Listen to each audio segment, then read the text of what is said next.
Welcome to Spirit Shack. This is the SpiritPod made by Para4ce. It's a really nice SpiritPod.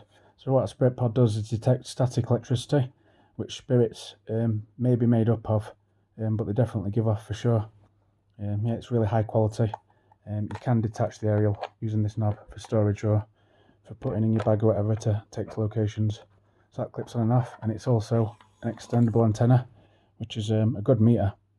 So I'd recommend, because of the height of the aerial, it might be best off using this on the floor, because when it's got the aerial extended, it's going to come up to about your waist. So yeah, it's really unique, this one, because I've not seen any other type of SpiritPod that has an aerial that long. So it can be mounted on a tripod with the 1/4" thread, female thread. It takes a 9-volt square battery, which goes in the back. We have the on and off switch for the power there.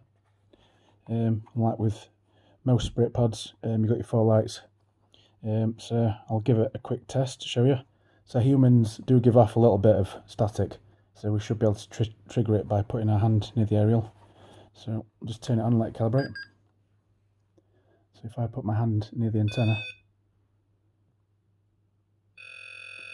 so we get 1 light for a little bit of static with sound, 2 lights when the static increases, 3 lights when there's more static, and it goes to 4 or 5, and then that's maxed, so it's a different sound if it's the maximum. Yeah, so it is a really good piece of kit. I'll just turn it off a second, let it extend the aerial.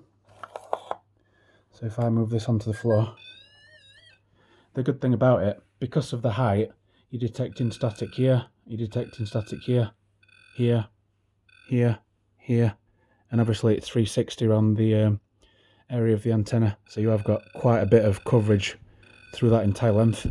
So it really is a good device. So if you want one of these, I'll leave the link in the video description, and thanks for watching.